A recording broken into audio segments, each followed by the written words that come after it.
And if I put this one over there, and I have to go behind the counter to click on the other one. So give me a second so it can be on me, cause and I don't know if you want to be on. You want to be on a. We can see you ask the question, cause they know it's me. They know my voice, so we'll do it like that. Oh, usually I send out a text, but I sent out one earlier. I'll be on YouTube sometime today because I really thought that was gonna be it. And I was trying to figure out how I wanted to set things up. So I'm quite sure that right now you're like, and I'm like, so they really can hear me. So let me kind of put this down. First of all, let me say peace and love to everybody that's coming online right now. You know, I never want to enter the room without saying peace to my family. And my family are those who are bone of my bone, flesh of my flesh, blood of my blood, my family. Basically, honestly, majority are those navigated people on the face of this earth. And then we got family that has joined the home, have left their family to become a part of our family, taken upon themselves other way. So don't get it twisted. But all kinfolk ain't skinfolk. You know, or should I say all skinfolk ain't kinfolk. You know, in other words, just because you dark skinned like me and you got nappy hair like me, don't mean that you walking like me. And if you ain't walking like me, then you ain't a part of me. I'm just straight honest with you. You know, you're not going the same way I'm going, and we're not a part of each other. You're my enemy because everything you're doing is opposite of me. So you're there to defeat me. We have a brother with us today, and I want to thank him. Let him introduce himself. He introduced himself. You should be able to hear him well over the mic. Go ahead and introduce yourself. My name is Kelvin. Yeah, man, I'm just here, just interested, just want to dabble in the conversation. Have some thought, nothing too major. Just see what people think. Great. Now he's got a question that he want to ask me, and you know I love questions. I love to be here. I'm not saying that my answers are always right. That's why I tell people to go and search for themselves to see if what I'm saying is true. But I love being fed. I love when people come and they ask me questions. As long as they understand that the answer I'm gonna give them is gonna be a spiritual. If I can't give them a spiritual answer, then I'm not gonna answer. So go ahead with your question. Do you think religion is a monopoly? Okay, when you say religion, and I'm glad you talked about it. When you say religion, what do you mean? Because there's different forms of religion. So I have to ask the person, what do we mean when you say religion? Because see, when you say religion, to me, my mind, since I'm a spiritual being, my mind thinks. I see religion different than most people. How do you see religion? To me, religion is love Okay. because religion is an religion is the action of love. It's everything that love is. Anything outside of love is not true religion. It's just a form, a duplicate of religion, an imitator of religion. It's it's man-made. So therefore, anything opposite of love is just to put man in bondage to man. Okay. That makes sense. No, it makes perfect sense. Makes perfect sense. So yeah, you know, people say, "Are you religious?" I said, "Yeah," because I'm a man of love. But they don't understand, and so I have to explain it because when they say, "Are you religious?" they're thinking of a religious organization, you know, and they're not religious. You know, they are organizations that set up by man. Then I think you kind of answered my question because if you the way you see religion as a love, Yeah, as love, yeah, um, and that's how we actually portray God. And God is love. God is love. So, but when you think about these different religions, and you think about Well, let's look at the different religions and what they teach. Most religions has a set of rules, man-made. Don't taste this, don't touch that, don't handle this, don't do that. But all these things bound people. okay, they make them feel like they have a relationship with God, Hmm. but in reality, they don't. So what they're doing? They're being in bondage to men. Okay. So why the leaders of this particular religion want that? For control? Money, Money. filthy lure. And most religious leaders today are false religious leaders, if you go according to the scriptures. And when I say scriptures, I like to say that because if I say just the word, people think it's just the Bible. But scriptures are all scriptures. Anything that's pertaining to God that, that has been given to us, even though it was brought to us by man, it came through the Spirit, through the anointing of God. They didn't have the knowledge. They wasn't the writers. You know, they was just the messengers who took the message out. You know, and until we realize that and believe that and seek this message, we're lost people because we're really listening to other men who are just like us.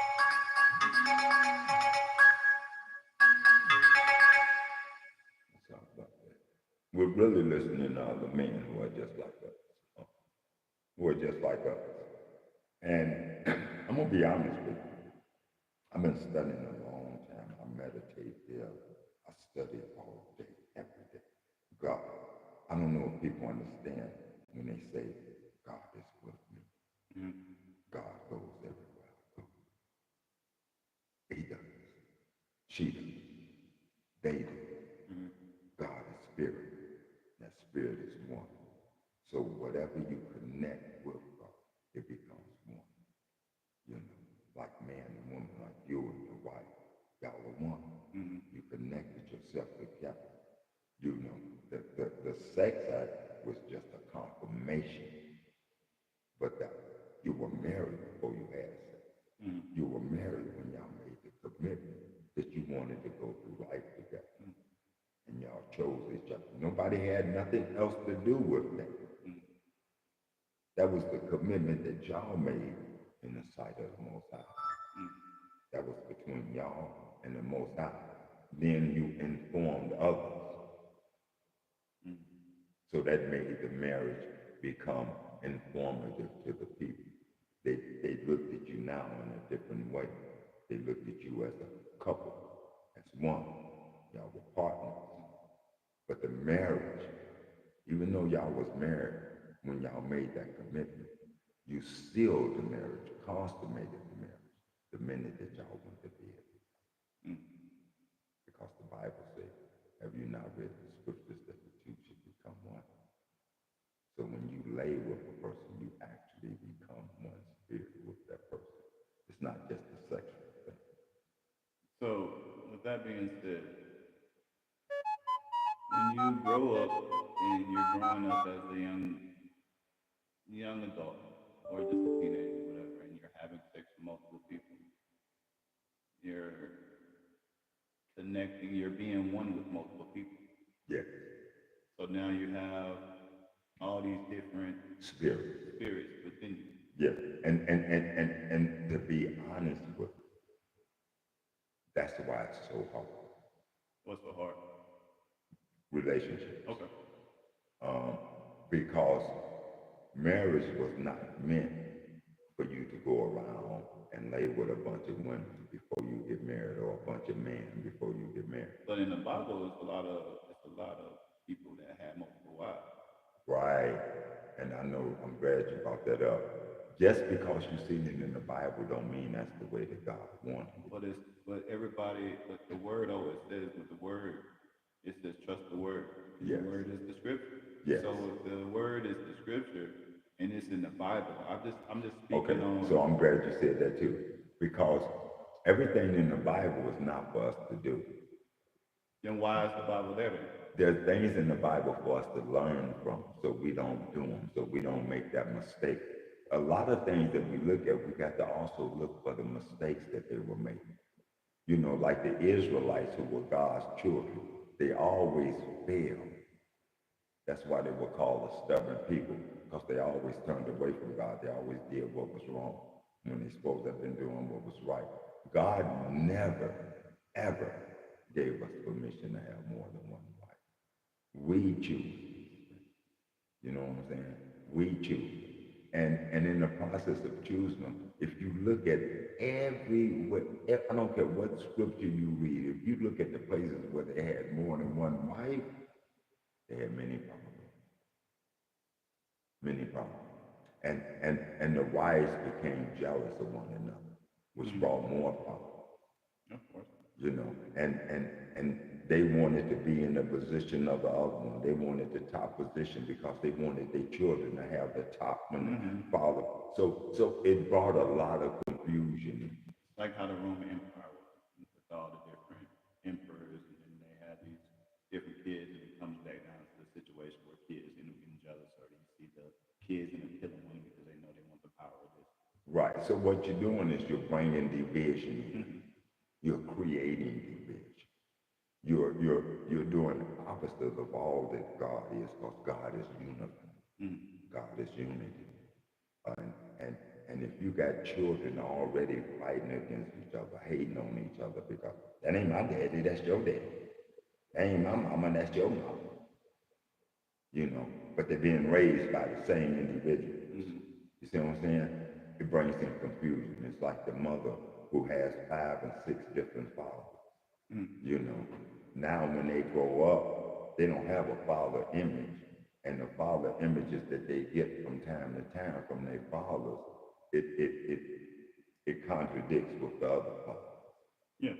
And it brings division within that household, because that's not the order it was set in. I'm not saying that it don't bring joy to your body, but your spirit is never comfortable. It's always in confusion, always upset. What makes the spirit comfortable? What makes your spirit really comfortable is being at peace with God. And the only way to be at peace with God is to really know God and become God. How would you know God if a lot of the things in the Bible is things that, you know, are supposed to be, as you just said, some things are just meant for just to be a lesson. Yes. But there's scriptures in the Bible that says that everything that it says in the Bible is true. Yeah, and it is true. It's true to the extent from us to learn from, because when we look at it, we've been through it. Everything in the Bible says everything in life repeats itself. History repeats itself. Sure. What happened in the old won't happen in the new. You know, so when I look at it, actually, anytime I read it, when I read it, what I'm looking at is, okay, what did they do? What were they doing at the time? What took place? Were they in God's grace, or were they out of God's grace? And if they were out of God's grace, what made them get out of God's grace? How did they get back into God's grace? What kept them right with God? Because all through the scriptures you see about the children of God and those that were of God, the ones that He sent out. They were holy men. Holy. God says, be holy. Holy, you can only be holy if you become like God. And it's not hard. What makes it so hard is because from the minute that we're born into this world, we're taught the ways of the world. And all the ways of the world are evil in the sight of God. So, with that being said, I definitely believe that at some point, I mean, you're at a young age, you're going to be taught a lot of things, whether it's from your parents, whether it's from the people that you're around, whether all these different things. So, the next thing I would think about in this situation is that, do you believe you have to, at some point in your life, do you believe that you have to renew your mind? Yes. And you have to research the things that you were taught, because a lot of things were taught to us that I feel like when you're taught something at a young age, you have to educate yourself at some point to relearn. I'm so glad you brought that up. I'm so glad you brought that up. The scripture says, renew your mind. It also says, let all things become new. And I ask people, did you hear that? God said, let all things become new. Not some things, all things. And I tell people, if he said all things, wouldn't that also mean the way that you worship? Mm-hmm. Wouldn't that Makes also, sense. it would also mean the way that you seek God, the way, let all things become new. Renew your mind. Okay, so if I renew my mind, how do I renew? I renew it with the mind of Christ, who is the anointed one. Christ means the anointed one. So I renew it with the mind of the anointed one. Well, what mind is that? Scripture says the anointed one had the mind of God. Mm-hmm. So that is what I renew it with. By me renewing it with his mind, I'm renewing it with God. So I take upon myself the ways of Christ. I actually become Christ in the flesh, Christ here on earth, showing the glory of God. I'm giving the glory to Christ by walking as Christ, who gives the glory to God, because now he has found one of his children and taught them the way to the Father. You know, I mean, I try to tell people, in order to worship God, you have to want to be, to even start to know God. You have to feel deep in your heart that you can be. You have to be connected with that spirit that is within you. Now that spirit in you is a righteous spirit, a loving spirit. It's all of God. So you don't have to go nowhere to find God, because God is in us. All you got to do is listen to your spirit, because God is a spirit of righteousness. All through the book, from old to new, God is telling his people, those who say they follow him, those who say they love him, to become like him. He also said, now listen, because man will tell you, well, as long as you believe, that's all that counts. That's a lie. You got to achieve this thing. You got to first believe that you can achieve it, and then you got to step out to do it. This is a work. We're at war. The war is in here. Mental and spiritual. Yeah. It's also a physical war. Of course. The spiritual war, the mental war, is the things that we've been taught, the things that we believe. We know they're not real. Even the things that make us feel good. We know when we think about it, it's just a feeling that don't even last. It's just something to pass time away, to keep us from thinking about some of the problems that we have, instead of working on the problems that we have. I think that I'm like right now I'm in a place where I'm having a conversation with myself. Okay, A that's lot of good. people don't, Because that conversation with yourself is with God. of course. So with the situation of when you think about, it's like how you said, how I look at it now, it's like when I'm talking to myself, and what people may think is crazy, it's not crazy. We all talk to ourselves. Our mind is constantly roaming, so you'll have like 10,000 thoughts a day, and just all things you're thinking about. So in this situation, as I'm getting older anyway, these conversations are things that I'm talking about, like you just said, about what I know that was wrong, things that I may have done, things that I may experience, pain, trauma, whatever it is that I may deal with in my life when I was young, things that I blocked out, things that I'm not, or you'll consider distraction. And like as we know we did when we was younger, we do things to distract ourselves, to not keep ourselves thinking. But now it's more so like, I want to heal. And this conversation with myself is the conversation to allow God to heal me. Because there's a lot of things that you, like you said, God is with you. So with that being said, it's like, I know if I'm having this conversation with myself, I know that I'm going to identify some things that may be uncomfortable. Yeah. It's going to make me feel, it's going to make me feel sad. Yeah. I may even get a little depressed, whatever it is. But these Cry, are, hurt, but yes. these, but this is when you really want, this is the work. That's This healing. is the work and relaxing and finding that peace within yourself. Well, Christ went into the desert to be tempted. Mm. Okay? So what Christ did when he went into the desert was to go to be alone, to search himself, to find all the things that was wrong within him. And they said, well, wasn't no wrong in Christ? No, it had to be, because Christ was tempted everywhere he was tempted. I feel like this place is like that. You know? Arizona's like that. Yeah. Because there's nothing here.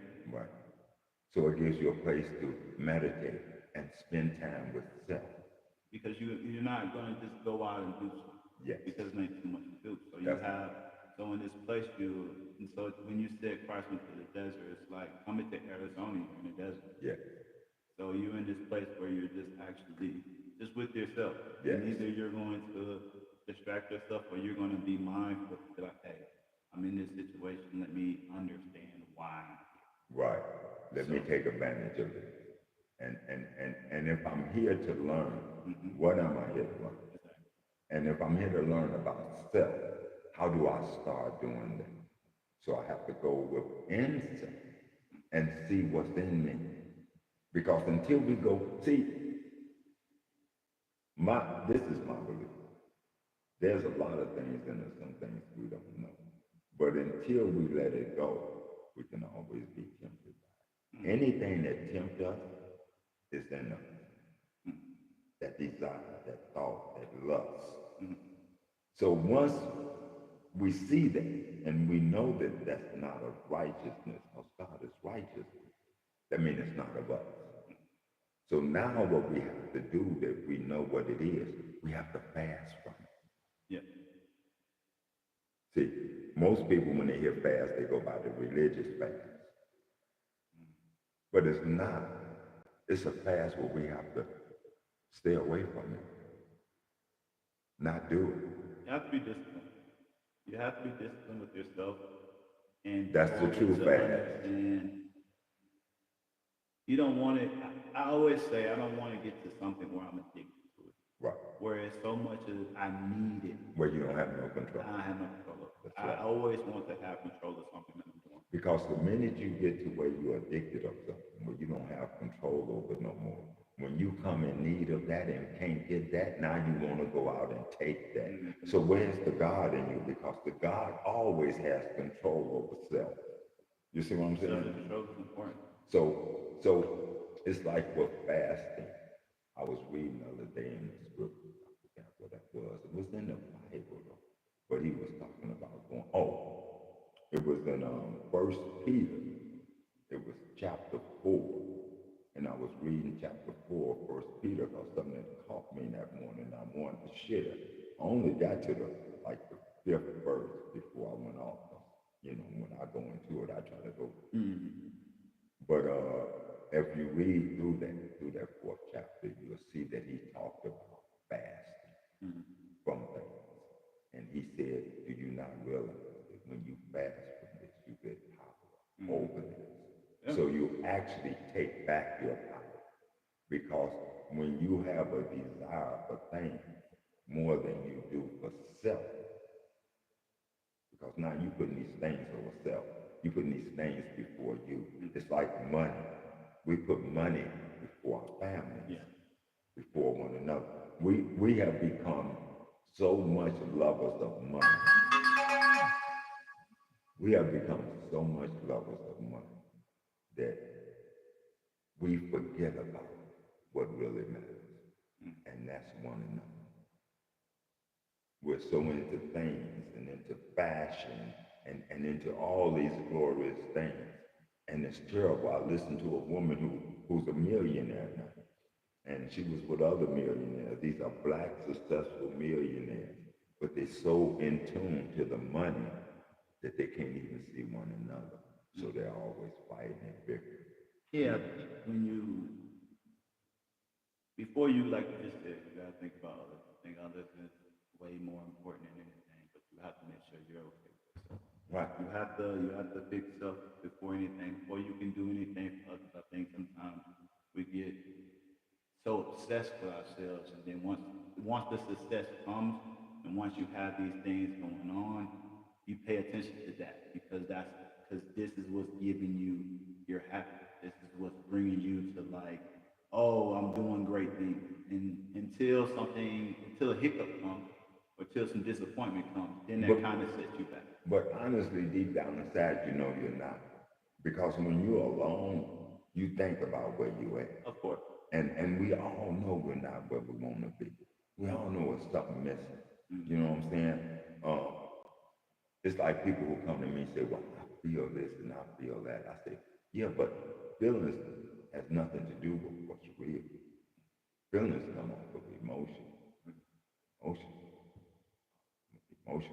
Oh, they can fool you. You need to get rid of emotions if you want to get to God. You know, and it's hard. You know, I'm not saying it's easy. We can't operate. You know, emotions will lead you wrong. Trust me. Yeah. So you have to be able to, I think if you're going to control something, you have to learn how to control your emotions. Yes. You got to Yes. learn how to, in moments that you may be mad, you have to learn how to control it.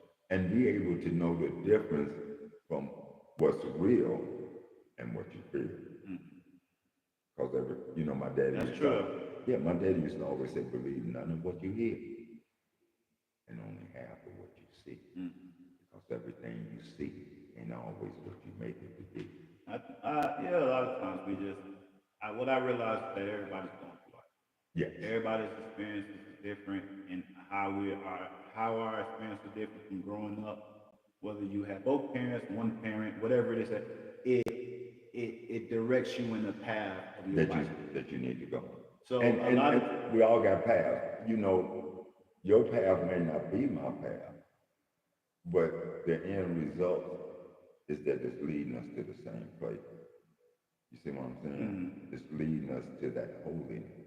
And when it comes down to that, when you think about controlling your emotions, sometimes you'll come across people in life and they'll do something, and your emotions like, well, why did this person do this? But you don't know that person's upbringing. They might have been abused when they was young or whatever it is and third. So it's a defense mechanism. So instead of being, and this is how I have, instead of just being like, I think this person is a little bit not in the, I wouldn't say like crazy or anything. I just think like you'll feel like someone is offending you, and you'll take things personal. And what I learned is you can't take everything. Right. That's where your godly character comes in. That's where your godly mind comes in. That's where your godly sense comes in. Because now you have taken yourself and made it into you. You have actually seen like, wait, whoa, take a step back. I don't know what he's been doing. I don't even know what happened today before I come in contact with him. So let me step back, because what he meant, he might have not meant. You see what I'm saying? You know, we don't want to show love to each other because we're taught to defend ourselves at all times. And survival. Man. Black wolf. Man, look. You're the black wolf. You're the survival wolf. My wife has to get on me because that nature, that upbringing, it's always ever present. And no matter where I go, I'm always on up. Always. Yeah. I know exactly what you mean. I don't care what I'm doing. I don't care how much fun you think I'm having. Or I'm always, yes, you're right. That's but you know, that's like where we're at. We talk about everything that's going on in this world. You know, with the president on down. But if we're true children of God, we shouldn't be talking about what's going on. These are the things that's been going on since we've been alive. It's not going to change. What we should be talking about is, how can we get away from this? What do we need to do to get away and make ourselves into a strong and powerful people? That ain't for everybody. Everybody don't want to get away from it. Like. So you have to look for those and seek those who are like-minded, who's looking to get away too. Then y'all have to sit down together and figure out, how can we become of one mind? Because if everybody, you can have 1,000 people who say that they want to get away, and that 1,000 people come together, right? And they begin to do their thing. But you know what? The same things they wanted to get away from, it's right there where they at. Because they brought it with them. That's what you gotta do. You gotta take the time. They And brought it. I think, like, at the end of the day, like, you look at the Bible, everybody has a story. Yes. Everybody writing their story. Yes, it's portrayed through. A lot of times, as you just said, before we even did it, you said you don't write your things down. You want to speak from the spirit. And a lot of these words in the Bible are most likely spoken from the spirit. They are. So that's how you have to see yourself. Yes. Because we're all writing our story. Right. I'm saying at the end of the day, if you just imagine now, I don't know, 8 billion people in one book, and we all have stories that we can learn from. And that's how we have to see And, life. and that's the whole thing. I'm glad you said that. We all have stories that we can learn from. It's an old saying that we used to go around in the community, each one teach one. Mm-hmm. Right? That's our job, to teach one. Not to hate on one another. This is what Not to despise one another. See, God's love is different from man's because in the world you compete. Love competes in the world. But God's love don't compete. God's love is. There's nothing to compete against. So when you come into God, the competition stops. You stop competing with one another and you begin to compete with self. Me versus me. Thank you. It's in black and white. I tell It's on people, the pen and paper. the God and the devil that you read about in that book is you. You want to look at other men, but you don't want to look within yourself. It's like when me and my significant other were talking, and she was talking about like a lot of the things. It's just which one you leaning towards. You leaning towards good, you leaning towards evil. Whatever. It's a lot of duality. That's what the world strives. That's what marketing strives. The world strives on evil. Duality, but they know that the good is going to come with the evil. And well, they can't get rid of the good. That's they right. want to. You're not. It's a duality. Right. But they can't because, I think about nature, the sun and the moon. God gave us the sun to give us light during the day, right? And he gave us the moon to give us light at night. So I think about life like that, we walk around with all in the daylight seeing it. And at night, we got this little light. God don't leave us in the dark. He gives us, there's always a light shining somewhere. So kind of see our way. So, in knowing that, there's always a light shining in our heart, trying to show us the way. Mm-hmm. The only way to God. Hear me out. You don't believe it, let it on. Your spirit will let it. The only way to God is to be God. Yeah. He said we was made in his image. So why would you not believe that you're God?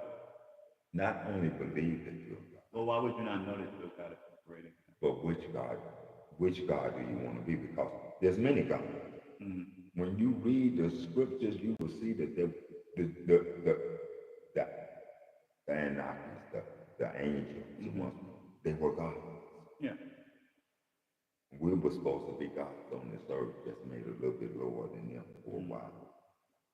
But we're the same God that's going to judge them and also judge the world, which means we have to first judge ourselves. You see what I'm saying? Judgment starts within us. This is what most don't understand. Let me show you. And how great. I'm going to show you. Because you don't exist. So I can't even show you. You. Whatever your name is. That name was given to you, but not by God. You got God's name. That name that you was given to you by man to make you think that you was who you are. But that's not you. That body that you live in, that body right there, that with the hands, the arms, the feet, the leg, it was made by who? By God. Form, shape, and everything, right? Even the color was decided by God. Even the texture of the hair was decided by God. So that body ain't your body. So you can't say that's you, because that's God's body. What's you is inside. Now, I'm gonna really show you that the you that you think you are is not you. Because inside you, you have always heard God is with you. That the spirit that lives in you is God. It comes from God. That's God's very spirit that comes from himself. It's a piece of himself. Give you an example. Before anything exists, there was nothing but God. Right? I'm going to be in front of the camera. I'm going to see this too. There you go. Now, and they can pick me up on that. There was nothing but God. Just God. No light, no darkness, no nothing. Just God. God was in it. But God was there. Because that's all that existed. So God said, let me make a man in my image, so I can observe. Let me see. Let me look at this. So God spoke himself into existence, and God could sit here, began to look at it. Now when God began to look at himself, he began to have conversations with himself. Himself was that one that they call Yahshua, Christ, the anointed one. That was the first creation. If you read the Bible, any text you read, that was the first creation of God. And when you read Proverbs, it says that not only was he the first creation of God, but he was right there in the beginning when God created everything, right beside God, like a father and architect, working beside him, being his daily delight. So everything that was created after that was created by him from the voice of his Father. But the him that was creating it was also himself, God. So he said, let us make man, let us make some men and some women in our image and in our life. And he created more beings. But all them beings came out from them, from that one God, that one spirit, that one source. So all these beings, and since God is God, that means good and evil is in God. But God is so powerful that God knows how to control the evil in him. We haven't learned. That's the journey. So the journey is to learn how to get power over the wrongness in us and become the righteousness of God. That's our whole journey. The children was given to us to make because he wanted us to be like him. He made children. So let us make children like he made children. He made us in his image. So we should make our children in our image, which is the image of God. So the children that he told us, because when you read the scriptures, God told his children, the children of God, Israel.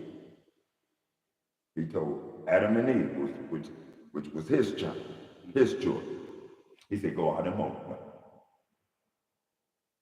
There were other children already there that God had created, even in the land of Nod.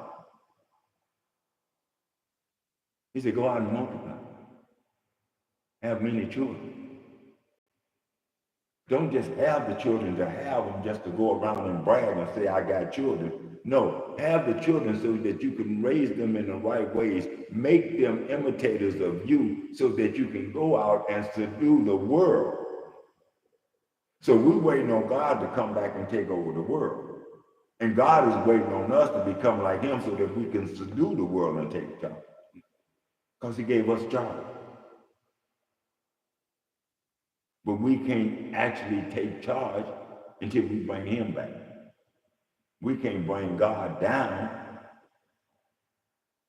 because God is already here. God is in us. We just need to do what he would want us to do because that he that want us to do it, that's his body that he wants. He wants us to walk the way of his body. That's it. You're God. I'm God.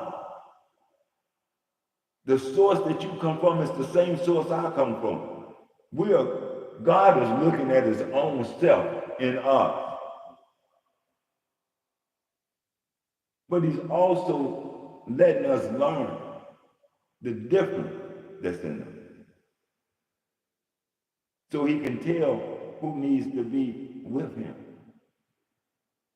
Because he said only the righteous, only the pure in heart, only the holy, all ain't gonna enter the kingdom. That don't mean you're gonna die. Because when you really read and study the Bible, God can't kill himself. God is gonna kill the evil that's in the false desire, the lust of the flesh.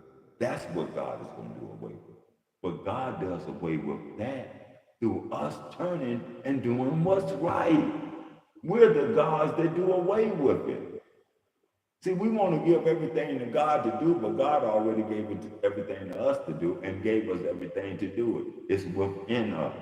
It's making ourselves have the right way of thinking. It's renewing our minds to think right.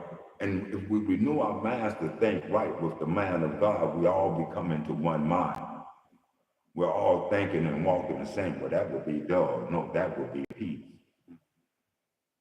Because that would mean that I don't have to worry about you. Because you think like I think. You love what I love.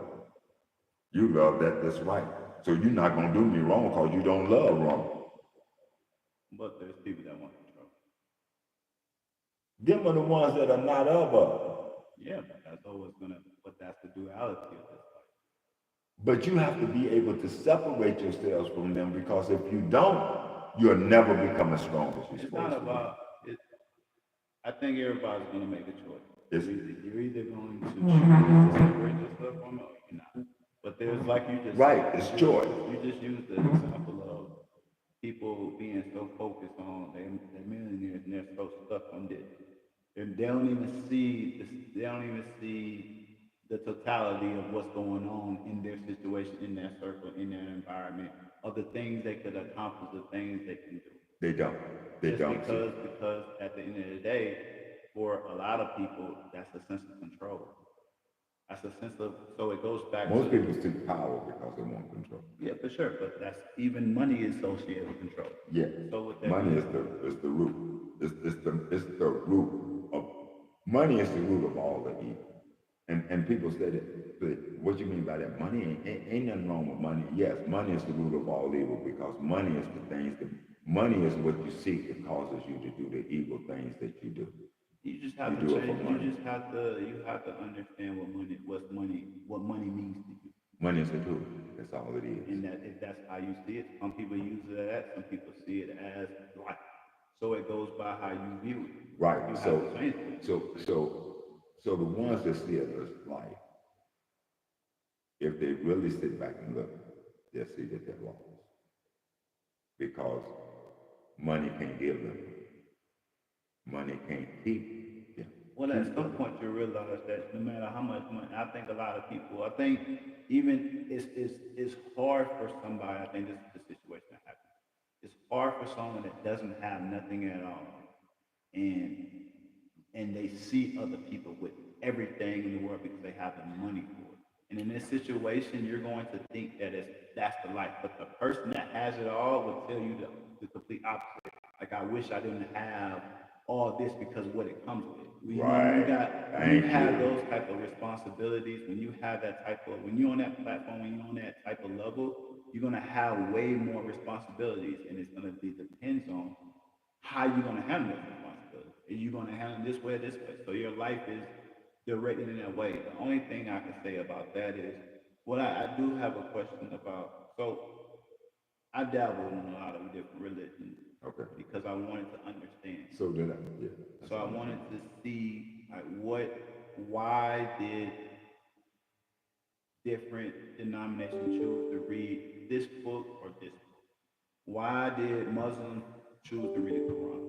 Why did Buddhists, people that believe in Buddhism, read the Bhagavad Gita? Are you talking about the Muslims in America?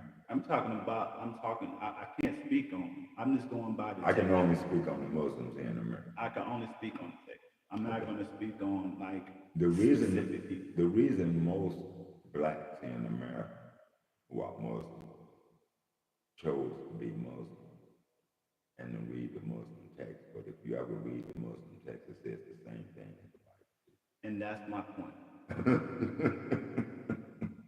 I mean, if you study it, they say the same thing. The thing is that your first statement was that God is within you. Yeah. Buddhism talks about going within yourself. Yeah. So that's within you. So when I think about it, I sat back and I was like, oh, you know what?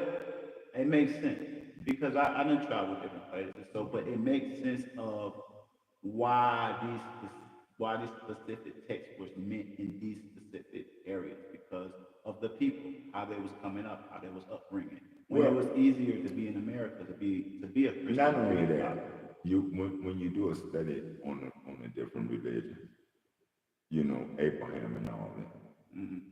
they went abroad. They started in Asia, by the way, Mm-hmm. right? And then they migrated to Africa.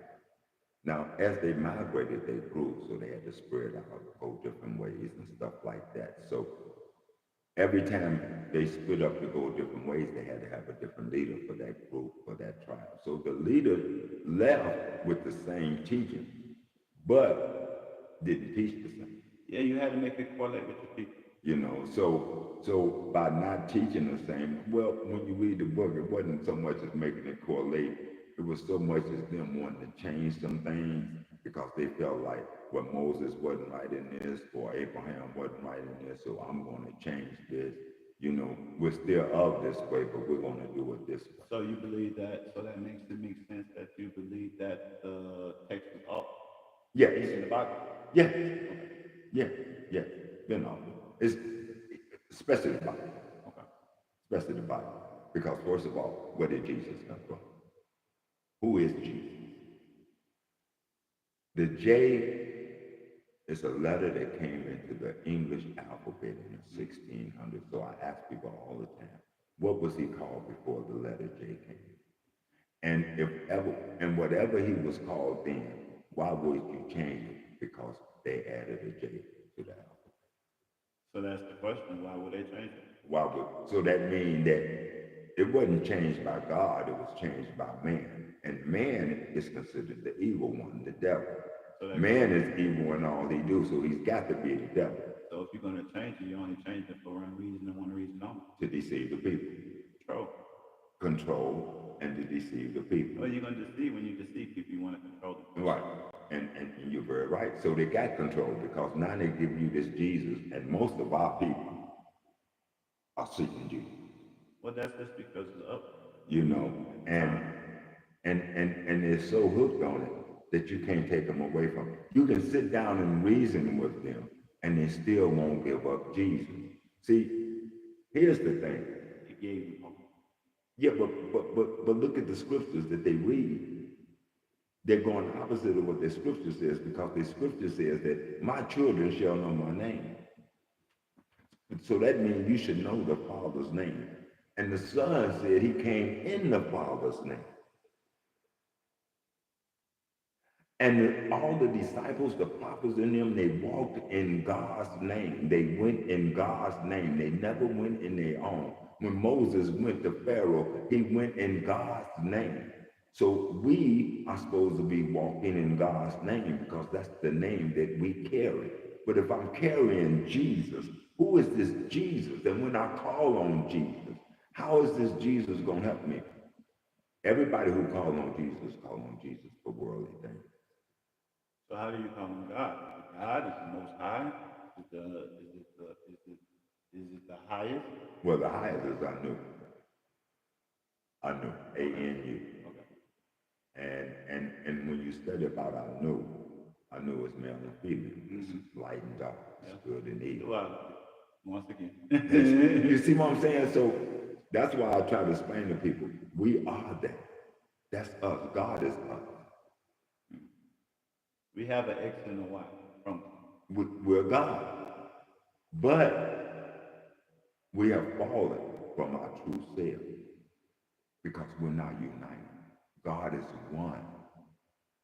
As long as we're divided and separated, we're going to fall. Mm-hmm. Okay? If God is all of us, that means all of us have to come into that one mind. And if you don't, you're going to die. It goes back to you think about reality. What's the reality of that? What's the reality of everybody coming to one mind? God uniting himself back together. How is that going to be possible? All things are possible with God. Yeah. And if God is in control of good and evil, can't God do away with the evil? See, most people don't understand this. I tell people, if you evil, it's because it's a purpose. You was chose for that. Just like you was chose to be a child of God. You was also chose to be a child of the evil one. So therefore, if you was chose, that means it's always going to be there. Because this is your purpose. That's your purpose. But that's your purpose because you're supposed to be there. So if it's evil there, right. So evil is always going to be there because your purpose may be that. Right. And if that is your purpose, then my purpose is to separate myself from you, so I don't let you make me into you. But therefore, that you gonna be separated, but that person is still here and is still evil. We talking about everybody. Right. Now listen. We're talking about everybody, but you got two different type of characteristics. Okay. Good cannot hang with bad. Good cannot associate with bad. Light and darkness have nothing in common. Righteousness and unrighteousness are totally different. So now listen to what you're saying. How do you get rid of the evil? You separate yourself. Then those who are evil, who are not of evil, or who was planning to be evil for a time, they will look at the good and see the good. And if they are good, if it's good in them, they will see that good that they see. See, we don't want to separate ourselves. It's a reality that. But the reality is that we do have to separate ourselves. Look. I agree. And that don't mean forever. Because at the end of the day, when you say separate yourself, good and evil are going to be in the same place at the same time. At the same time. Always. So it's like no matter, but you can separate yourself from how you're going to either, whether you're going to deal business with them, whether you're going to be involved with this person, there whether you you're go. going to talk to this person. I understand that aspect of it. Okay. I get it. But it's always going to exist together. Oh, yeah. Yeah. That's my point. It's always going to exist. The battle will always be ever before you. The fight is not over until it's over, until the end comes. We're in a battle every day. This is war. Every day. Every day you got to choose. That's why I tell people, I say, nigga, if we're in war, why you out there trying to party? Nigga, who goes party while they're at war? You know what I'm saying? I'm sitting back plotting so I could win this war, so I could last through this war. You know what I'm saying? But you party. So when the time comes, When that day comes, what you gonna do, bro? You ain't gonna know what to do because you've been too busy partying. You've been too relaxed.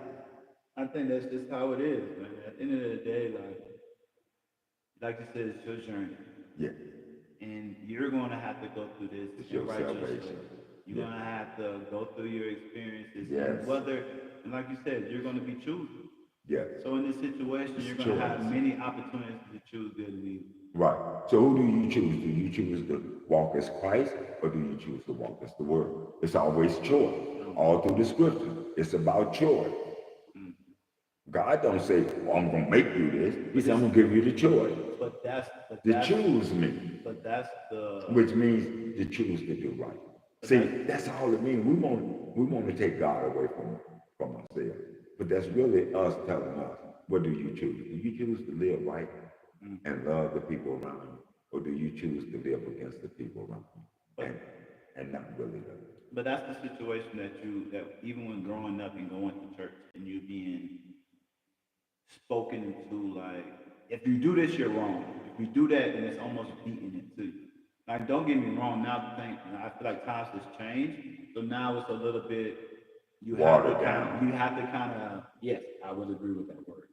That terminology would use. Like, now you have to kind of water it down because you can't because even with us. Why like, you can't?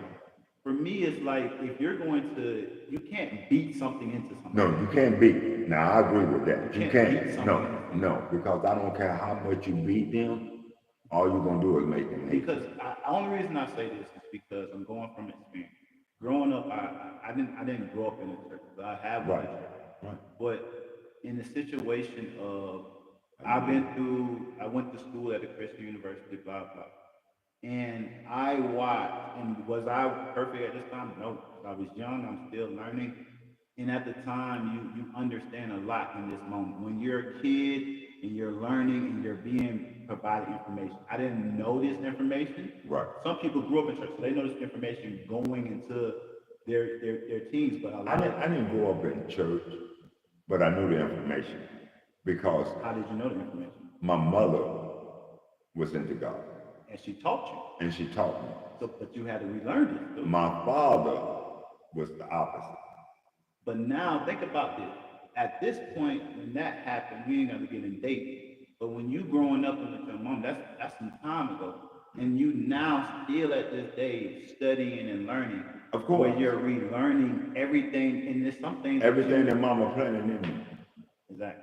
Because mama was my God. And so, like, when you're young, everything that you're being thrown at is something that's being told to you that it's authority. And what we're taught, you're supposed to listen to older people. Yeah. You're supposed to respect. So you're gonna, in that mindset, you're gonna learn that just out of respect. But even though the scriptures tell you to listen to your elders, but that's not even just scripture. That's just life. It also tells you, do not put them above you. Do not make do not put yourself below them.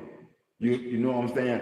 Because don't think that they're better than you because they're older than you. Because the young can be wiser than them, some of them. But that's the situation that we're dealing with today. Well, the young are wiser now. But the thing is, because our young want to live in goodness. Our young don't want to battle and kill. The only young that want to kill is those that's around them and being taught it. But the majority, if you look at the children from on up, see, I looked it up yesterday. It's called What Would You Do? Mm-hmm. And for some reason, I don't watch TV like that, but I had it on. It was on. I was sitting there, and I was reading my book, and I had just put down the book, getting ready to go take my shower. And I started watching the program. The wifey was in the room, and I called her in there to watch it with me. I said, I like this. I said, I like it because it gives a person that looks with me a chance to look with me. What would you do? I said, I like the situation. So, in this one situation, you had this woman playing prejudice. She was an actor. She was a waitress. She was playing prejudice. And people who came in and she was waiting on, they were actors too. So it was all act. But they was doing it to see how the people in the restaurant respond. So mostly predominant white restaurant, and the people who came in were black, and they sat at the table. But when the waitress came, she was white. She walked over to them and she said, "What's your order?" So they gave her the order. She said, "Okay, so now you do know that you have to pay for the order before we can get it." It's not right. Huh? It's not right. Okay. Right. So the people who were sitting around overheard this. One of the ladies got upset about it. The hell do you mean? I didn't pay for my order before you brought it to me. I don't pay for my order until I get ready to leave. What? Another lady heard it, and she kind of got upset, but she didn't say nothing. But she was listening to the other lady, so the lady got up and went and told the manager and asked him to do something about it. He came back and spoke. The lady came back before the manager did and said something crazy to them because the lady confronted her, the white lady confronted the white lady.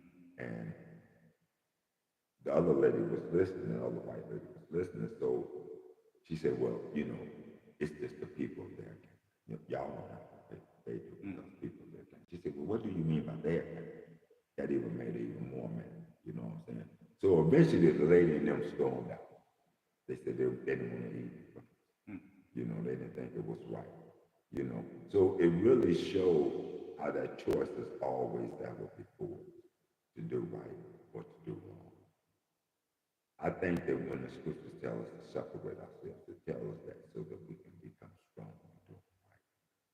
It's not telling us that they're not a part of us because we're all God. And in the end, God is going to take his body, which is all of us, because the scripture says we're the body of God. So it's going to take his body and put it back in himself. Do that make sense? Yeah. So, as I tell people, you got to remember, we're an experiment. God created us for his purpose. We're not here for him. God created us for him. That body that I look at, that spirit that I can't see what's inside of me, it belongs to God. It is God. That's God himself in his body. And when we wake up and realize that it is God himself in his body, then we can live the way God wants. You understand? Because it's not my body. It doesn't belong to me. I don't have any rights over it. I can't give it life, nor can I take the life from it. I don't have any power over this body. The only power I have over this body is making the right decision as God. Power choice. To show which God I am. It reminds me of a TV movie I watched. Back to the evil. I tell people, well, can you change a man from evil? No. Every man has to change himself. Everybody. The temptation is given to us all. You have to choose. You have to choose what you want. You can't make an evil man good. And just because you're evil doesn't mean you can't be good. No, I didn't say you can't make Yeah, I an know. evil man good. I know what you I just said. say an evil man can't become That was good. a statement. Yeah, because an evil man can change. Because I was evil. For sure. I know what Paul meant when he said, I was one of the evilest one. I was worst of all the sinners. I understand that. I'm born and raised in Chicago. I lost my parents at a young age, even before I was an adult. So if you think I wasn't evil when I was young, I was taught evil. I had to learn evil in order to survive. Because that's all I was taught. There wasn't nobody teaching me how to survive being good. Everything they taught me in survival was evil. How to take charge, how to take control. It was all. So I came up evil. I tell people all the time, don't think I wasn't no sinner. Don't think that I'm no better than you. The only thing make me better than you is I begin to take control over self. I begin to sit back and look inside self and say, am I following another person or am I following me, the true me? And I begin to take charge. I'm still fighting that battle. It's things still inside me need to come out.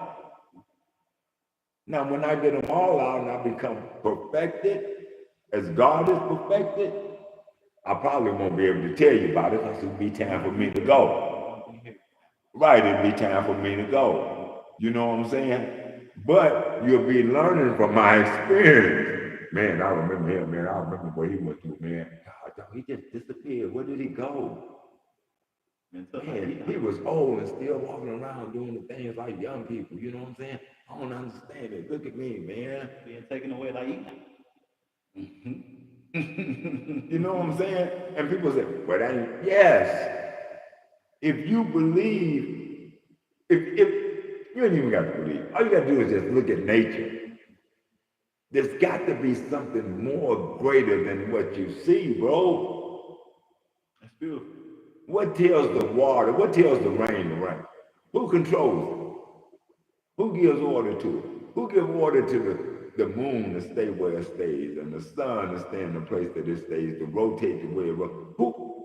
It's got to be something more greater than all we can see or don't see. So if it is, could we not accept the fact that that is greater left something for us, a gift for us, which is the way? Now, he gave it to you like a puzzle. He spoke to you in parable because he wanted you to seek it. Yeah. Like we do our children. We don't always give them a straight answer. We give them answers in puzzles and riddles. Make them think. Make them think. Use your mind. Yeah. If you don't, then you don't know how to control it. We're just gods, we create more gods. You know what I'm saying? We're just gods. That's it. So when people like us who have come into this now, when we get together, this is true fellowship. This is the church. This is the true church, not the building. Church right here. Wherever 2 or 3 come together in my name, in my love, in my understanding, in my correction, in my rebuke. When we could get to the point to where we don't get mad because our brother or sister rebuke us. Gotta be willing to be disagreeable. This is something that I am like being open to. Like even more like I don't wanna I feel like people always felt like I was right. And maybe just because how I come off. But I don't want to be right. I want to be challenged. Thank you. I want to be challenged. Yes. I'm like really open to it more than ever now. Like, yes. And learning how to deal with it. Because when you're challenging me, it strengthens me. I want to challenge. I want to understand. Challenge my perspective. Tell me your perspective. I want to hear your perspective. Right. I want this because there's things that I may not be able to see. I may have missed something. You may have, like you said, you may have seen something that I didn't see. You may have heard something that I didn't hear. So I'm not here for you to become my teacher. I'm here to fellowship with you, to feed on you, and you feed on me. I'm here to break bread with you. You feel what I'm saying? The real breaking. The real breaking bread. You know what I'm saying? and I'm here to drink wine with you. You know, but the wine is that life, that righteous life.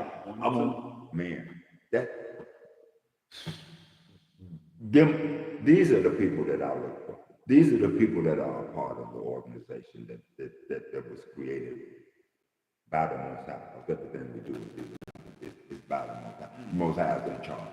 Even the evil that we do, because it's that great power that allow it to happen. Because that great power to say, no, nigga, you're not gonna do evil today. Today is the day you die. Today is the day I take your life. Today is the day I call you back to me. You know, so your work is done.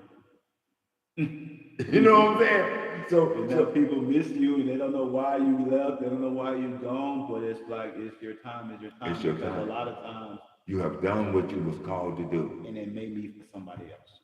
Thank you. Look, I lost my kid's mother. Was younger than me, bro.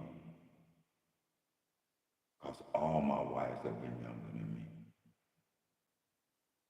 They supposed to outlive me.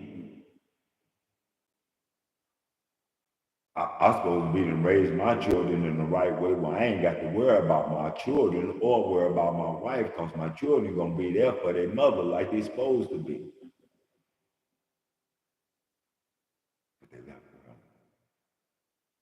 That means I had to reconstruct, sit down, replan, and go through stuff I never even dreamed I would go. Listen, the respect that I have for a woman now Totally came, different. 10 times. came off of what I had to go through when I had to be a single parent and learn what a mother goes through. I found myself saying some of the same things I used to hear women say. Oh no, baby, I can't go nowhere because I got to watch the kids. Oh no, baby, you can't come over because I got my kids. You know, I just don't let everybody come to my house and stuff. You know, these are things you heard from other women. You used to sit back, man, what you talking about?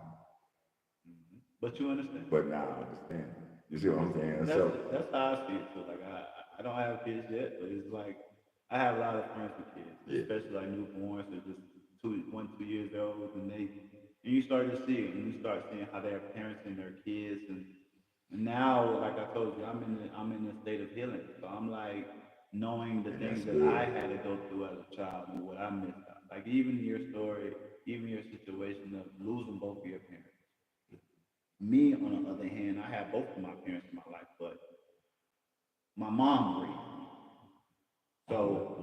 So in the sense of it, it's almost like when I wrote down like I'm a bastard child in a sense because I was a child. I was a child that was raised. I was almost fatherless because I was raised by a woman who's trying to be the man. And there's a lot of things in when you have both, you have the balance. You get the balance of masculine and feminine. Yes. And depending on how your parents are in their relationship, yes, it helps you have that balance. Because however your parents are in their relationship, 9 times out of 10, you're going to take that over into your relationship. So once it's off balance, and whatever which way it goes, however it goes, and then when you do lose a parent and you don't have someone that's in your life or you're raised by your grandparents, it takes effect on your path because now you're learning differently. And until you really sit down and think about that, think about your life, and you can't ignore it because at some point, like you just said, you're going to sit down and you're going to think about it. Yeah. Either you're going to choose to, I'm going to just distract my mind and do this because I ain't got time to think about it, which I did a lot of times. We all did. You know what I mean? Man, we all did. But now as I get older and I'm thinking about marriage, family, and all these different things, it's like, I have to take care of myself and be ready to prepare myself. You're wiser than me. And let me tell you why I say it. For your age. Okay. I got married at 21. I'm old school. That's what it was. That's what it was. My mom got married at 22. Right. That's what it was. My mother got married at 20. But that's how it was. But that's how it was. Yes. You see what I'm saying? Yeah, but my mother got married at 12. You say, what? Today you look at like, that's crazy. No, nigga, they got married and raised them children. But they had the help of them. Their mother, their grandmother. They were a united family. So it was the difference. But me getting married at 21 and not having my parents, I'm getting married because that's what I was taught. That's what I believe in. You know what I'm saying? I tell people, I don't know what it is to live outside of marriage. People say, man, I love living alone. I don't know what it is to live alone. I never lived alone long enough to know what it is. I've always had a woman in my life. I've always needed that balance. I've always needed that other part of me. You know what I'm saying? That's just me. I don't say everybody else the same, but for me. So I've always had a wife in my life. And it's funny because, honestly, when I first got married, back in the... We got to expose it. We got to speak on it. Yeah, I know. We already talked about it. Man, about as old as I am when I thought about it. God. Anyway, I didn't know what marriage really was. I was just doing it because I was imitating what I've always seen, what was all around me, my aunts, my uncles, all of them. I knew I wanted it, but I didn't understand the responsibility. I didn't understand what comes with it. Got married, bought a home, 21 years old, 3-bedroom ranch home. You know what I'm saying? Big time. You know, I think I'm balling. You know what I'm saying? You know, big backyard, everything. You know, but I didn't know what I had. I didn't understand what was going on. I was still in the world. I was working hard. I was going to school, but I was still in drugs. I wanted that fast money because that's what I had seen all my life. And I don't care how hard you work. My daddy always told me you got to have a hustle on the side. Your working is to pay your bills, to keep the law from looking at you. But if you want to make trips, if you want to buy things, if you want to go places, you got to have a hustle on the side because the money ain't going to do nothing but pay the bills. You know? So all these things stayed with me. But the hustle I had wasn't a righteous hustle. I took the fast hustle, the fast money. At that time, I thought the life was great. Now, if somebody asked me, it'd be totally different. Because it was nothing great about the life. Sure, I had a bunch of money. Couldn't spend it. I had to invest it right back in the business. And the money that I did spend was to keep certain people around me, to please other people so they won't set me up and stuff like this. So I was always spending more money on others than I was on myself. Only thing I was spending on self was buying me a white t-shirt every day when I started out, you know, $5 white t-shirt because I wanted a clean new t-shirt. You know, I might have on the same jeans, but I had on a clean t-shirt every day, brand spanking new. I throw the old one away. Ain't nothing wrong with it. I just tradition. I ain't got time to go to laundromats and stuff like that because I'm up selling drugs from 6 at night until like 6 in the morning. I go in just before the kids come out for school to keep the police off of me. But soon as evening time comes, I didn't go out the house until after 6. That's what a pimp and a player do. You know what I'm saying? I don't do daytime, bro.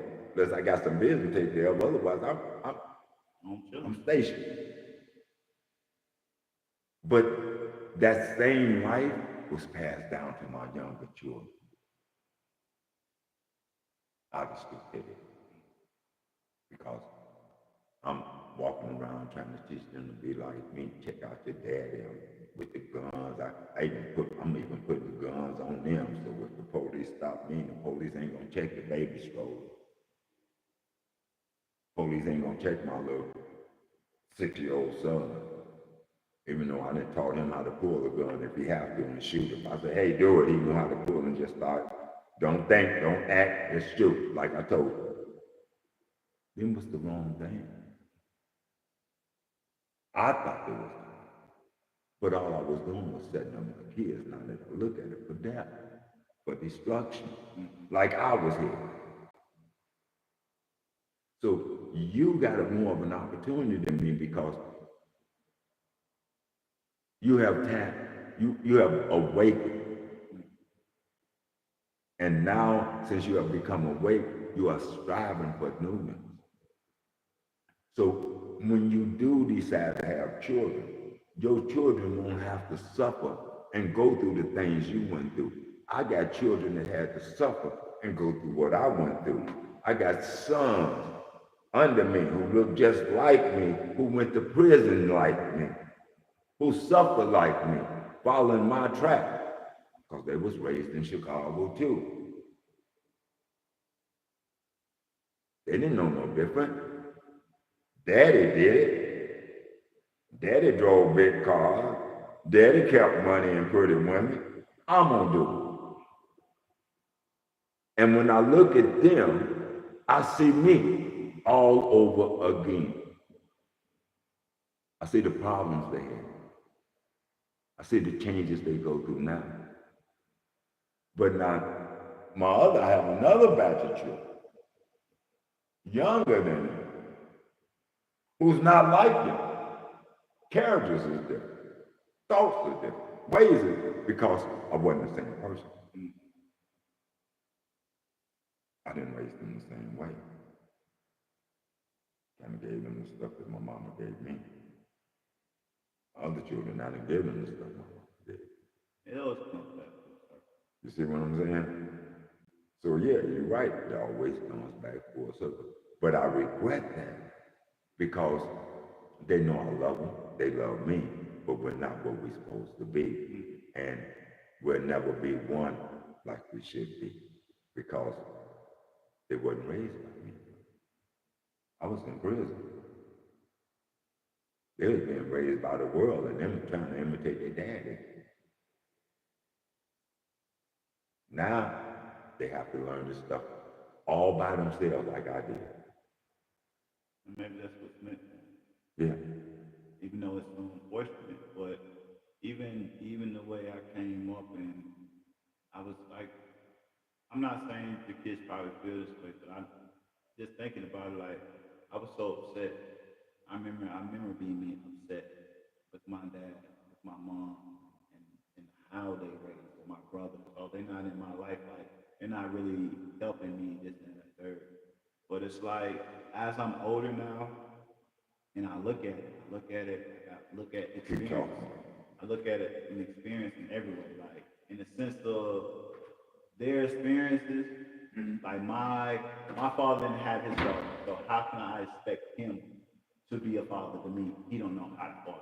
Right. But at the same time, in those situations, when you see that, like how most times it was, you're gonna be like, well, I didn't have my father in my life. I am. That means I'm gonna be a better father for my kid, and that's what we strive for, because you see it.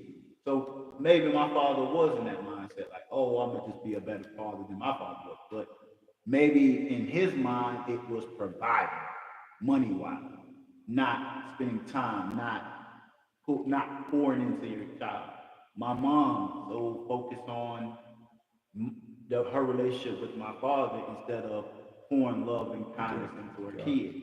So where it puts us in a situation, and this is probably why my oldest brother kind of separated stuff. My middle brother is like, I don't know, and so it puts me in a situation. I'm the baby now. So I see all these experiences. I see all these things that's going on in my family, and I can sit there and I can point to people, and I can be like, "It's your fault that this happened. Your fault why this happened. This definitely your fault why this happened because you the head." But it's like it's nobody's fault. I can blame who I want to blame, but at the end of the day, I have to make a decision. And it was all for us to learn. It was all for us to learn from.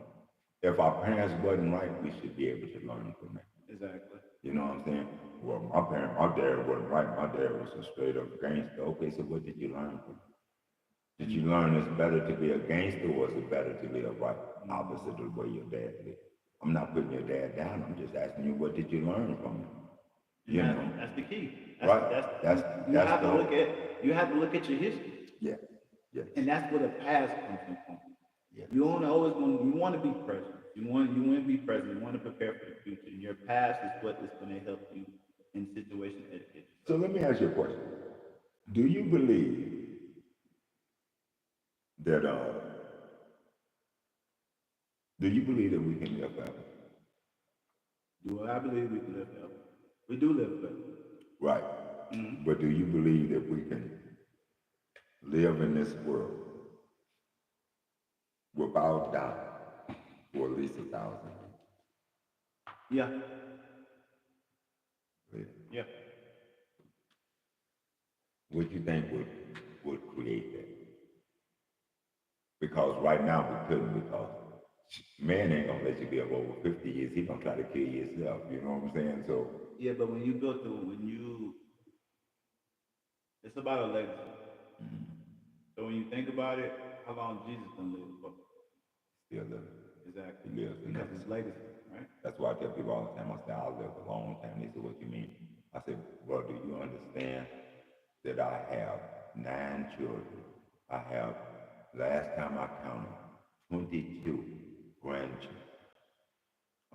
Great grandchildren. I got, I think, 6 great grandchildren. So if you got 22 grandchildren, everybody knows who's the grand.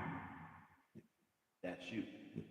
And if everything is at some point, they're gonna be like, dang, like you're not gonna be here. Right. Hopefully it's a long time. But when you're not here, when I'm not here, at Oh that yeah, I point, got a long time. I'm not going nowhere for at least 30 more years. So especially like just having 22 is just like when you think about it, that's a legacy of everybody. Like, yeah, you know your grandfather, me go tell your grandfather because you have all this wisdom.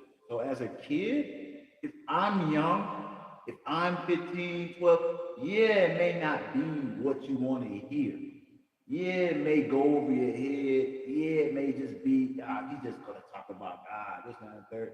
But the wisdom that you can bring, the things, the information that you can give, the experience you because have. you're planting the seed, it's definitely gonna be there later on after you. So as a kid, because like I still get things from my mother teaching. You know what I'm saying? All the time, I had my mother speaking to me. I had my father speaking to me. You know what I'm saying? so it's the legacy that yeah. you leave, and at the end of the day, you have your organization, which no matter if it's 1 or 1,500, 10,000 people in there, no matter what it is, it lasts for a lifetime. And it wasn't, and you didn't create this because you were supposed to create. You created because you were supposed to create, because the idea came from up within. Within yourself, you thought this idea was great. That's right. And this is why it's here. Right. Because it's supposed to build a legacy. So at the end of the day, no matter what happens, it's like somebody's going to say that one out of the 22, at least by 5, what is this about? Right. Oh, that's your granddad. Right. You know that's this organization about this, and that, third, and then one of them is going to be like, you know what? I like it. I'm going to take this on my hands. So I never thought about it. but because right now it's like you said, you don't want followers. It's okay. Like the same thing for Bret Hart with me. It's like at first you're like, I want everybody to follow this. I want everybody to be a part of this. But at some point, I was just like, you know what? Who is meant for is going to be meant for. Yeah. It's not going to be meant for everybody. But when I'm not here and it's gone, and then at some point comes something like it's like how it was Nipsey. The marathon continues. Nipsey was here. Everybody loved him, but no one really knew about him until he passed. And then now, what's going on? The marathon continues, and now it's living forever. We just talked about how long Jesus been. He's still living. Nipsey, all these people are still. We just celebrated Martin Luther King. Right. He's been dead for so long, but his life, his legacy is still living on. Dead since the 60s, that is what it's about. Look, I was living when he got killed. I was one of them that was running around, tearing up, busting out the windows in the stores, taking the stuff out the stores, throwing it in the back of the truck. Boy, black people became, they said, well, why y'all was stealing from y'all? We couldn't get on the side of town. They let the bridges up, so we couldn't get over there to them. So we took what we had. Them was their stores. They wasn't our stores. But yeah, you ain't got no place. You still got to go back to them. Bro, we had so much stuff. We didn't have to go back to them for a while. We opened our own stores in our community. You know what I'm saying? The part that got me was funny because, being a youngster thinking about that, the police didn't mess with us. They watched us running in and out. They told us, take what you want. Just don't set the stone. We set the stone. Being young, stupid, and all that. But they didn't mess with me.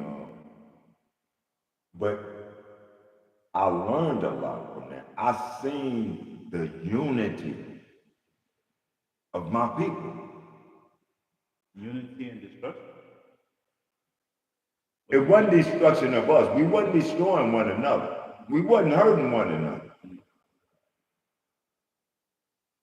What I mean when I said we didn't, there was none of us that we destroyed. There was none of our things that we destroyed. But I seen a unity. Out of everything that was going on, all the games and everything, everybody was united as one. I don't think that everything that was done, I can't say everything was right. I don't think it was right for them to really hurt some of the innocent people that got hurt. They got caught up in it because if you was white and you got caught over on the black side of town, when that bridge went up, you had nowhere to go. But you witnessed a unity in people of one mind. But I witnessed a unity in my people. and not once in my life now. But I have realized and found out that when shit really hit the fan, What's the we come together. But it shouldn't have to be that. It shouldn't have to hit the fan. It should, right. It shouldn't have to. God knows it It shouldn't. shouldn't have to hit But, the fan. Oh yeah, we got to come together today. right. But it's good to know that, but it's like Right. But in reality, I know that if anything ever really hit the fan, the the division that we have now was cease. It was cease. yeah. I seen it. I experienced it. I walked in it. I was a part of it. Do you see what I'm saying? I was a part of it. You know, I was there when Martin Luther King. I was there when the Black Panthers was marching and when they raided the Black Panthers' house. I was a young Black Panther, 12 years old. I had just joined. My brother was a Panther. That's what got me into it. You know what I'm saying? So, but I seen how we came together in spite of the division that was in the community. I seen those who was doing wrong stop and focus on doing what they had to do for them and their people. That's where I want us to get to. Without the violence bringing us there. I want us to get that now. That unity and that bond. I want us to get to the point. See, like you say, I'm old school. I remember on the weekends, especially in Chicago, you go on the west side, over on Kersey and Madison. Anybody that's listening to this, they know I'm telling the truth. They was back in the day, they probably still do, and I ain't been there in a while. West side of Chicago, Kersey and Madison. Every weekend, you had a bunch of people. They all come together from all over the West Side. They playing music, blues music, and they just enjoying one another. There's no fights, there's no game back and forth retaliation. There's just us coming together and enjoying the music and the good food. Because people always brought food. They be barbecuing out there. And it was always offering you something. If you didn't have no money, you didn't worry about it. You was going to be fed. I want that to come back. The family reunions, you know what I'm saying? But I don't want the family reunions with just a small part of the family. I want a big family reunion. Like every city where we at. I tried this one time. They have a family reunion set on one day of the year for us to come together. No matter what city we in, all of us, as that race of people, wives, children, everything. So if you're married to a white woman, you got to bring her too. You know what I'm saying? Because she's family too. To come together just that one day in peace, in love, and just experience the goodness of everyone. If we could do that once a year, like we come together for these holidays that don't do nothing, except make us spend money. Yeah. And feel good for us. I remember growing up. I remember it's a similar thing, but growing up, we used to go to the park. We used to play basketball. Everybody used to be out there. Music used to play. Yes. So when you said that, I remember, and it just, I don't know what it was like once I got to college. I don't know when it stopped, but it stopped. Yeah. And it's like family gathering. Like everybody used to come to my mama. Like I'm talking about everybody. Yes. And like, but the thing. You remember how on weekends there was always people at the house. Always family at the house. It was never just you, bro. You know what I'm saying? It was never just my children today do not experience that life. My children here that you met, they never experienced all that family, that closeness, that enjoyment. They never experienced it because we have become such a divided people. Yeah, we separated from the Oh man, situations I of hate people. it. I hate Alright, it. so instead of just kind of embracing and loving, we sit back and we judge, we talk bad about each other. Right. Instead of just being like, hey, you're going through this situation. Like you said, we can have family reunions anytime. But the family reunion is a time to come together, love one another, and to And heal. build, right, And to to heal, build, to to heal. heal, to understand, like, hey, what can we do as a family to help such and such? But they got this going on, and no judgment, and it's the same thing. It's about how you say we listen and we don't judge in Well, that let's situation. look. That's why I won't give up the Bible because every situation in life there's a good teaching. For sure. We are supposed to be helping one another. Mm. Those who of faith.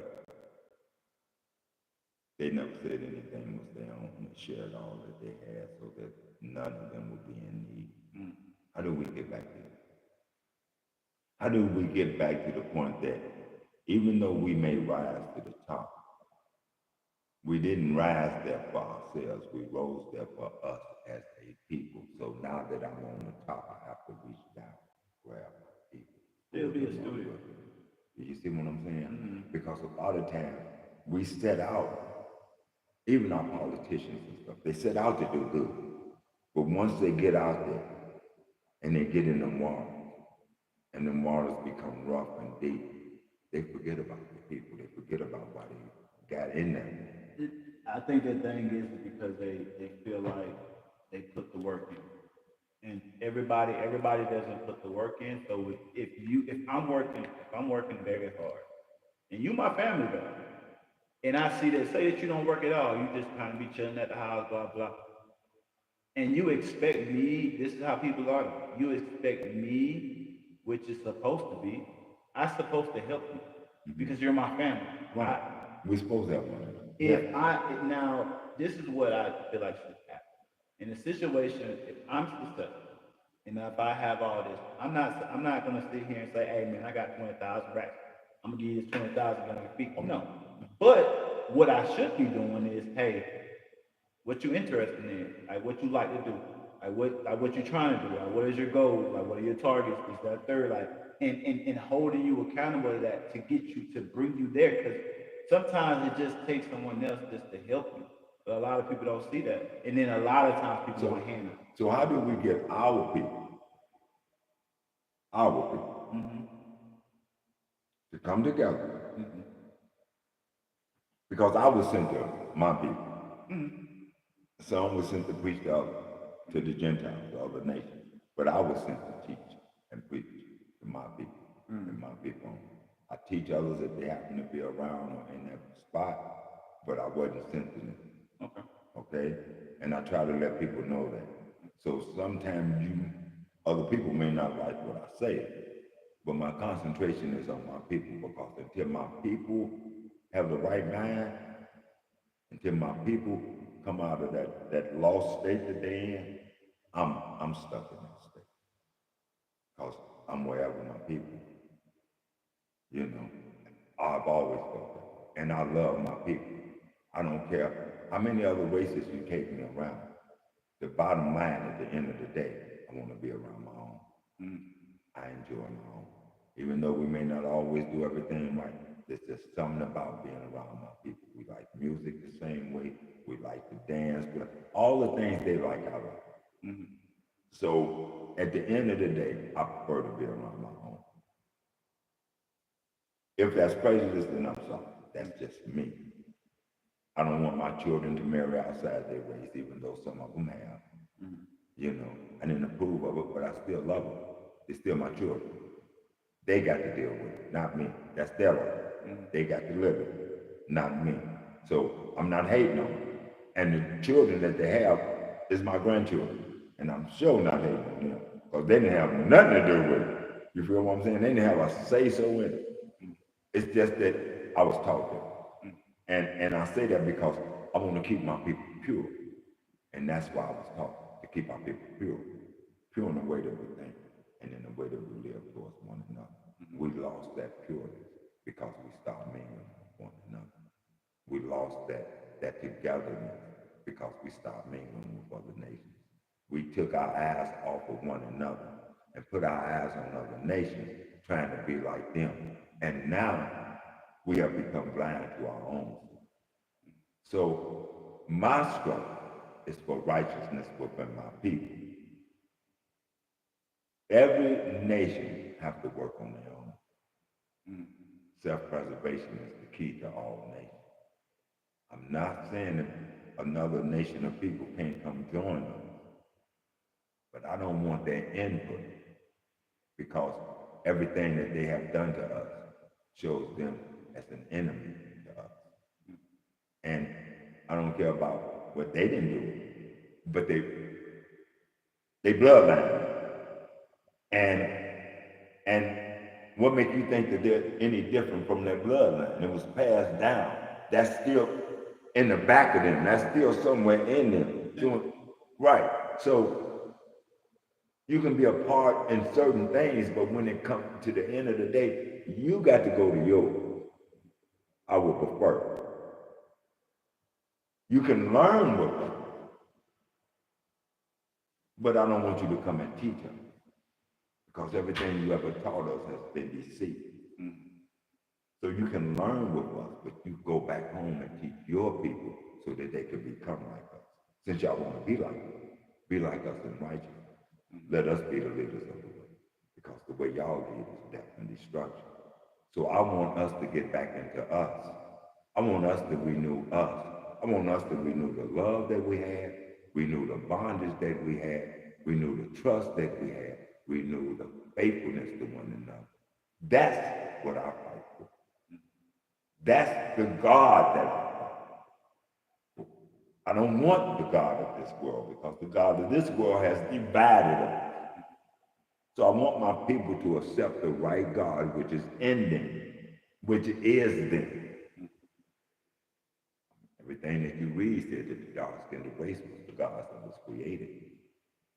So let's be them God, and let's do what we're supposed to do towards one another so we could be a witness to the rest of the world. Let's get our focus out on trying to get everybody, and let's focus on us because they're focused on them. Every nation is focused on their own nation. We're the only nation of people who don't. We focus on everyone else except our own. If I'm wrong, then you have a right to show me where I'm wrong. But that's what I see. You know, I don't teach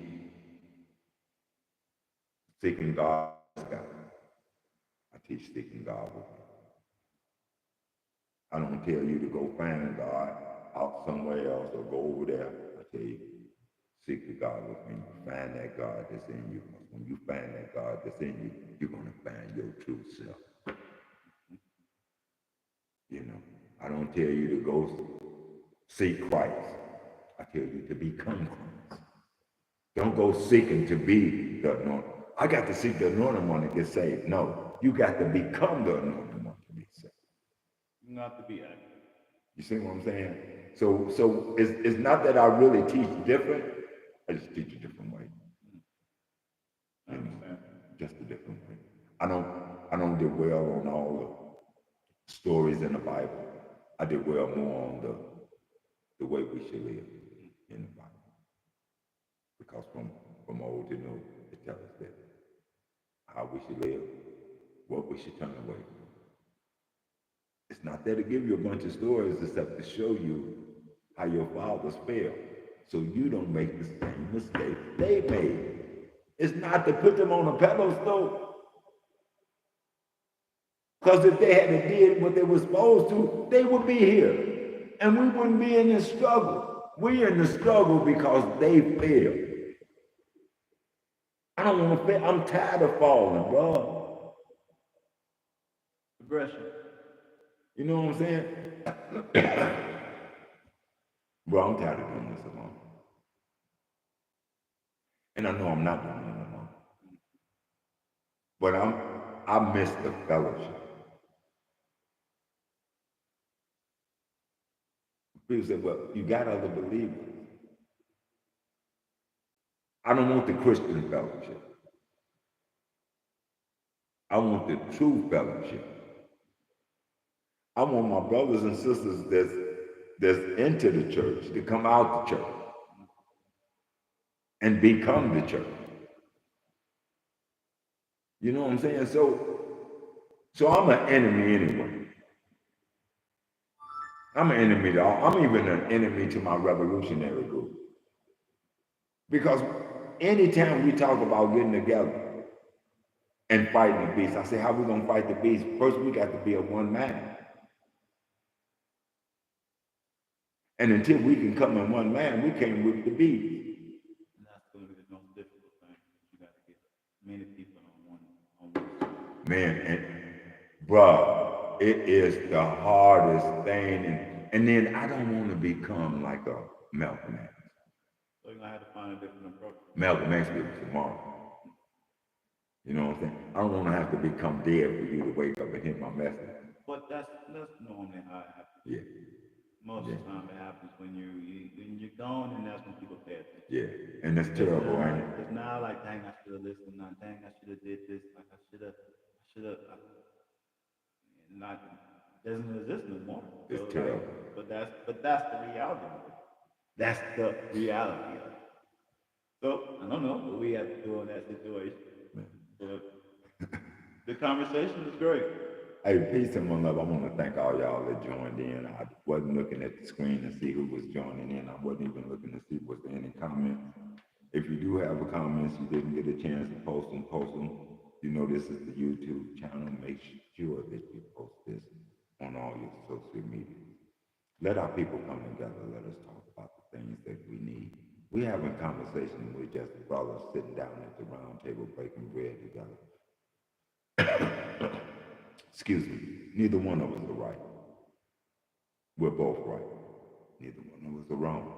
We're both wrong. So our coming together is to find the right in us and to get rid of the wrong in us.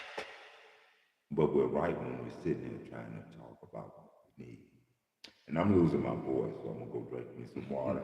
And I'm going to say peace to you all. Love. Thank you. And you already know Elijah X from the Kings and Queens of Africa. Thanks for joining us. Peace and love. Man, I'm losing my voice.